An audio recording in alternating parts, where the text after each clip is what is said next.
As I was flailing in the sea, I heard my daughter-in-law's voice on the phone. Go ahead. The old woman fell into the sea herself. No one will suspect anything. I am Isabella, 72 years old, a widow living in an ancient villa overlooking the Ligurian Sea.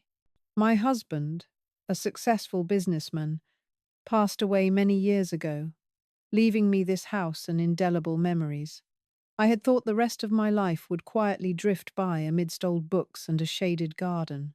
Recently, I underwent ankle surgery, making it difficult to walk, but I didn't believe I was alone. My son, Riccardo, and his beautiful wife, Francesca, often called to check in, making me believe I was still cared for by my family. Last week, they made a sweet offer. Mother, Riccardo said over the phone, your health isn't fully recovered yet. You need to breathe fresh sea air to get well soon. This weekend, we've rented a yacht. We'll go out to sea together, won't we? I was moved to tears. In the fragility of old age, nothing is more precious than the care of one's children. I believed that their love was the best medicine for me. That day, the sky was clear and the sea was calm. The pristine white yacht glided gently over the sparkling water. We sat on the deck, sipping champagne and reminiscing about old times. Everything was perfect. But when the yacht reached the open sea, when land was just a faint blur in the distance, the play changed. Francesca put down her champagne glass, her sweet smile vanishing, replaced by a cold, calculating expression. Mother, she began, her voice flat.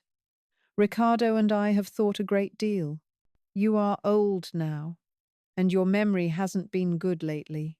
You are no longer lucid enough to manage such a large fortune. I was stunned, not understanding what was happening. She pulled a stack of papers from her Hermes handbag and placed them on the table. These are the asset transfer documents. You just need to sign here, and from now on, we will manage everything for you. You will enjoy your old age without having to worry about anything. What? What are you saying, Francesca? I stammered. Riccardo, the son I loved, just sat there silently, not daring to look me in the eye. No, I said, my voice resolute. I will not sign. Upon hearing my refusal, Francesca smiled, a chilling, emotionless smile that sent shivers down my spine. She stood up, walked closer to where I was sitting, right by the yacht's railing. I thought you would say that, she whispered, her voice no longer sweet, but sharp as a knife. Perhaps you are too tired. You should rest, permanently. And then, a push. Not too strong, but enough to catch me off guard, enough to make me lose my balance. My frail body toppled over the railing, falling freely into the cold, deep blue waters of the sea. I turned my head in panic. The last image I saw was my son, Riccardo, standing motionless there. He just stood watching me fall, his eyes empty, devoid of any emotion. The icy seawater enveloped me, pulling me down. I flailed, trying to resurface, but my heavy clothes and aching ankle betrayed me. In the final moments before losing consciousness, as the waves crashed against my ears, I heard Francesca's voice echoing down from the yacht, clear as day. She was on the phone. Yes, go ahead. The old woman fell into the sea herself. That's right. A tragic accident. No one will suspect anything. I thought that was the end, but fate, it seemed, still wanted me to live, to witness the conclusion of this cruel play. When I woke up, I was lying on a small bed in a simple room that smelled of fish and sea salt. My head ached. An elderly man with a kind, weathered face sat beside me. It was Mr. Antonio, an old fisherman. He and his grandson, Leo, had accidentally discovered me drifting at sea and pulled me onto their boat. I had miraculously survived. I told him everything. Mr. Antonio, a man who had lived his whole life with the honesty of the sea, did not doubt me for a moment. He didn't take me to a hospital, where I knew Riccardo and Francesca would surely be waiting. Instead, he took me to a small coastal fishing town, to the guest house of an old friend of his, Mrs. Elena. I hid there. A few days later, Mr. Antonio brought back a newspaper, and I saw it, right on the front page. My picture was printed large, next to the headline, Tragedy of a Financial Dynasty. Madam Isabella dies in tragic accident. The article stated that due to impaired memory after surgery, I had slipped and fallen into the sea during a family excursion. Beside it was a picture of my son, Riccardo, looking distraught, being comforted by Francesca, looking like a couple shattered by tragedy. They were playing a perfect tragic role for all of Italy. I stared at the newspaper. Impaired memory. They didn't just want to kill me. They also wanted to destroy my honor, turning me into a pitiful, senile old woman. Rage surged, overriding my physical pain. I understood that my survival was not just luck. It was a mission. I had to go back, not just to prove I was alive, but to expose the true faces of that wicked couple. The game wasn't over. It had only just begun. To begin my fight, I needed to understand my enemies. I asked Mr. Antonio for help. With his local connections, he asked a friend who worked in civil administration to look up information about Riccardo and Francesca. A few days later, Mr. Antonio brought back some strange information. Madam Isabella, he said, his face a little bewildered as he sat opposite me in the small guest house room. There's something very peculiar. Immediately after they announced your death, Riccardo and Francesca registered the birth of a baby boy. A baby boy? I was stunned. How can that be? Francesca. Exactly, Mr. Antonio interrupted, as if understanding my unspoken thought. The baby's name is Roberto, and Francesca is listed as the mother. But, he hesitated, looking at a note in his hand. My friend in civil administration says there are no records of her ever being pregnant or giving birth in any hospital in the region. My mind reeled. Francesca had never been pregnant. I was sure of it. Over the years, that was a sorrow she often confided in me, that they had tried but couldn't have children. Another lie. So, where did this baby come from? And why did they need a child immediately after my death? An heir? For what purpose when they thought they had everything? A sense of unease, greater than ever before, enveloped me. This wasn't just about stealing assets. There was a much deeper and darker conspiracy.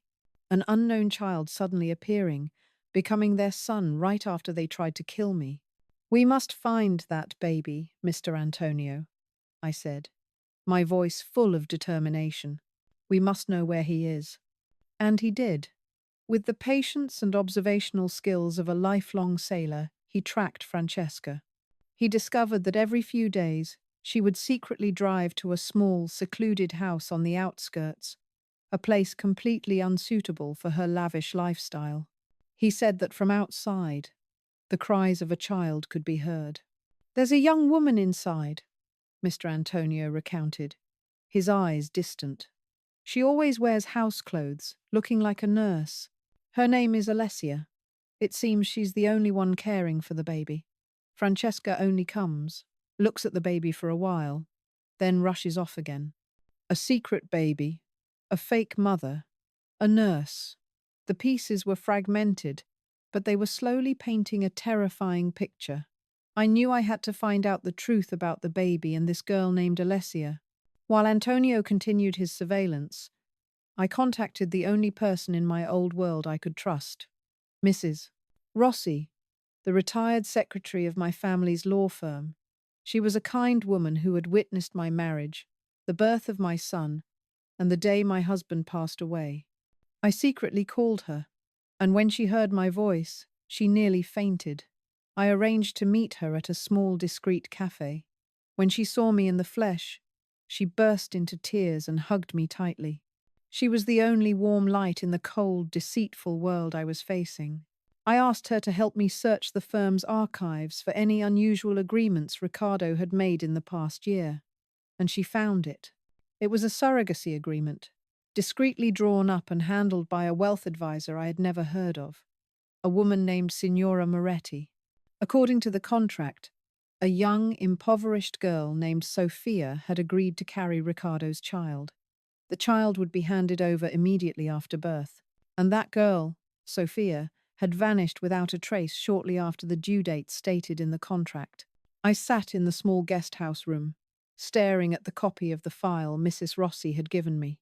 Everything suddenly became chillingly clear. Francesca couldn't have children, but they needed an heir to legitimize their claim to the entire family fortune, especially after my death. So, they hired Sophia. But after the baby, Roberto, was born, Sophia's existence became a danger. She was the birth mother, someone who could return to claim her child at any time. So, they eliminated her. Francesca killed Sophia to steal the baby. And then, with the help of the advisor Moretti, she forged documents to legally be named the mother on the birth certificate, turning someone else's child into her legitimate heir. This was no longer just a scheme to seize property. This was a chain of cold-blooded crimes.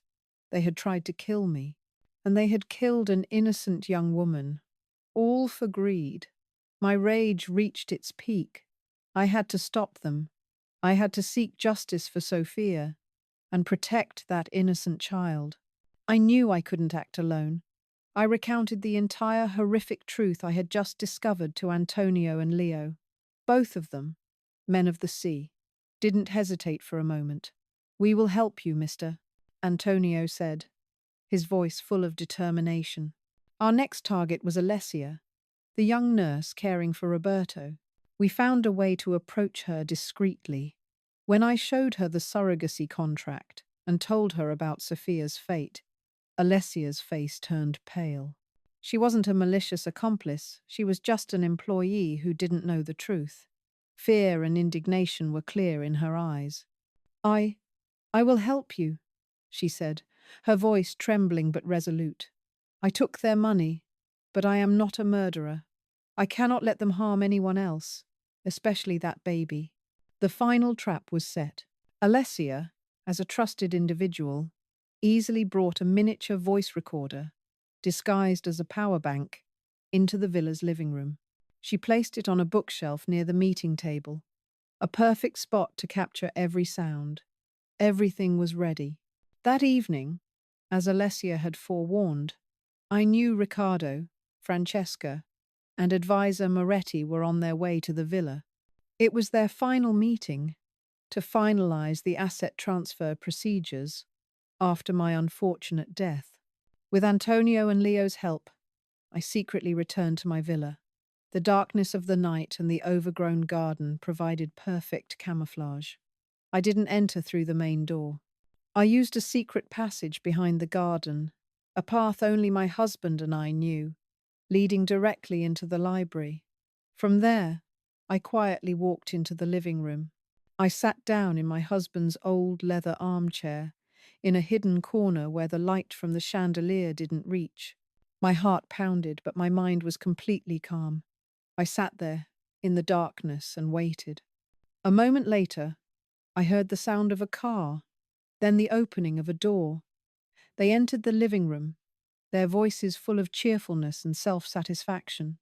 Riccardo, Francesca, and an older woman, elegantly dressed, who must have been Signora Moretti.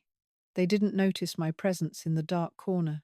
They sat down at the meeting table, spread out papers, and began discussing numbers, trust funds, and how to divide the spoils. And then, at the height of their triumph, I spoke. My voice rang out clearly, breaking the silence. The meeting seems lively. The three of them jumped, turning sharply towards the dark corner. The light from the chandelier illuminated my face as I slowly stood up. Riccardo froze, his face as white as a sheet of paper, the wine glass in his hand falling to the floor and shattering. Signora Moretti was stunned, her eyes wide with disbelief. As for Francesca, after the initial shock, she let out a piercing scream, a terrifying shriek, as if she had just seen a ghost. The ghost had returned from the sea. I slowly stepped out of the shadows, advancing towards them. I did not look at my son. My gaze was fixed on Francesca, who was trembling, trying to back away. You didn't just push me into the sea, Francesca, I said, my voice as cold as ice, each word like a shard of ice embedded in the air. You also murdered Sophia, an innocent young woman, just to steal her child. I saw Signora Moretti flinch. Her face clearly showed astonishment. Evidently, even the mastermind of these financial frauds was unaware of the murder Francesca had committed on her own. Their play had begun to crack from within. What? What are you saying? Riccardo stammered, fear evident in his eyes as he looked at me. Sophia. Sophia took the money and left. Francesca told me so. Is that what she told you? I asked, my voice chilling but my eyes never leaving Francesca. I saw her trying to regain her composure, trying to find an escape. Or is that the story you both concocted? The truth is, she killed Sophia to steal the baby. An innocent young woman had to die, just so her child could become a legitimate heir, a scapegoat for your boundless greed. Shut up, Francesca screamed, panic beginning to overwhelm her reason. You're lying. You're just a jealous old woman. Roberto is my son. I carried him and gave birth to him. Everyone knows that. Just then, the living room door opened. Alessia, the young nurse, walked in. In her arms was a sleeping baby, wrapped in a light blue wool blanket. Baby Roberto. Alessia's face was pale but determined.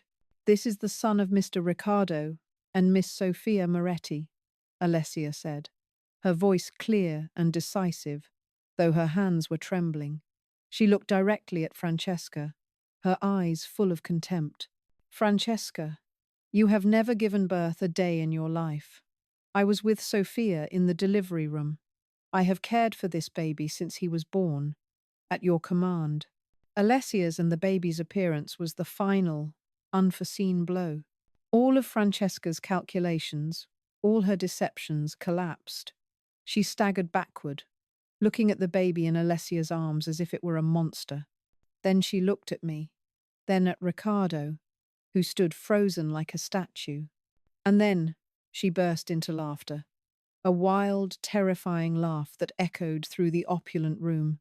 So what if it's true? She shrieked, no longer restrained, her beautiful face contorting hideously. That girl was just a surrogate, trash from the slums. She took the money, and she deserved to die. I am Roberto's mother. I am the mistress of this house. And I will have everything.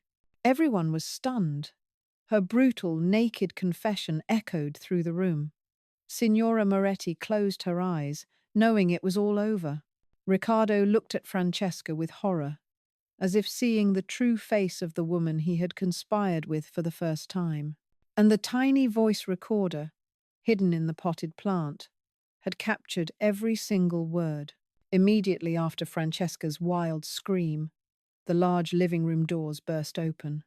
Inspector Maria, a shrewd woman I had secretly contacted earlier through Mr. Antonio, rushed in with her investigative team. Her face showed no surprise. They had been outside and heard everything.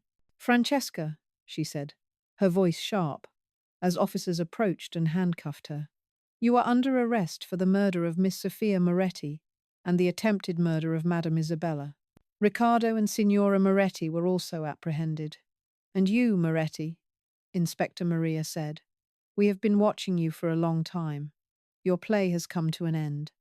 It turned out that the police had long suspected Moretti of being the mastermind behind a series of accidents and suspicious disappearances among the wealthy elite. But she was too cunning, never leaving a trace.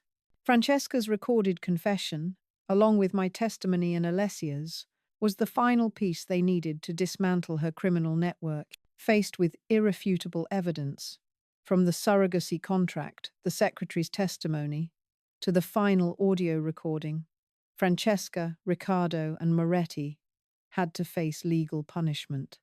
Moretti, as the mastermind of multiple cases, received the heaviest sentence. Riccardo, though not directly a murderer, was convicted of complicity in both cases. His silence on the yacht, His consent to the conspiracy transformed him from a son into a criminal. As for Francesca, she would pay for her crimes behind bars for the rest of her life. After the storm passed, I legally adopted Roberto. The boy was not only my grandson, he was also my last connection to his unfortunate mother, Sophia. I used a portion of my assets to search for Sophia's family, and when I found them, I told them the whole truth and promised to care for Roberto in place of their daughter. My life had completely changed. The seaside villa was no longer cold and empty. It was now filled with a child's laughter. Mr. Antonio and his grandson Leo had almost become part of the family. Every weekend they visited, bringing fresh fish and stories of the sea. Mrs. Elena, the friend who had given me refuge, also visited often, becoming a second grandmother to Roberto. And Alessia, the brave young nurse, after some thought, decided to stay. She said she felt a debt to Sophia and wanted to help me make amends for Roberto. She stood by me, not just as a helper, but as a second mother to the boy. We were not related by blood, but we had become a family forged from empathy, kindness, and the twists of fate. I sat on the porch, watching baby Roberto take his first tentative steps on the lawn, his hand held by Alessia. I felt a profound peace I had never experienced before. I realized that blood relations do not guarantee kinship. True family is not made by blood, but by love, sacrifice, and mutual protection. I had lost a son, a painful truth I would carry for the rest of my life. But I had found a true family, and from now on, I would live, not just for myself, but to protect Roberto, to ensure that his life would always be filled with light, not the darkness of greed. One afternoon, while tidying up old boxes of Ricardo's belongings left in the storage room, I found a small metal box. Inside were some of his personal items, and an old phone he no longer used. Curious, I plugged it in to charge. When the phone started up, the screen displayed an unsent draft email, written over a year ago, right before this whole conspiracy began. The recipient was me. Subject: I'm sorry, Mother. The email contained only a few short lines, seemingly deleted and rewritten many times. Mother, I'm in big trouble. I owe them a lot of money. Moretti says there's a way to fix everything, but I'm so scared. Her plan is too terrifying. I don't want to hurt you, but I have no other choice. The email ended there, incomplete. I sat in the cold storage room, staring at those words. Another truth, more complex and painful, emerged. Ricardo wasn't just a greedy monster. He was also a puppet, a victim manipulated by Moretti, pushed into a corner. He had been scared. He had hesitated. He had wanted to tell me. But in the end, he didn't send that email. He chose to remain silent on the yacht. He chose to become an accomplice. I deleted the draft email, turned off the phone and put it back in the box. Justice had been served. But the real story behind it, the story of a son's weakness, fear, and wrong choices, would forever remain a secret known only to me, and I would have to live with it. Use arrow up and arrow down to select a turn, enter to jump to it, and escape to return to the chat.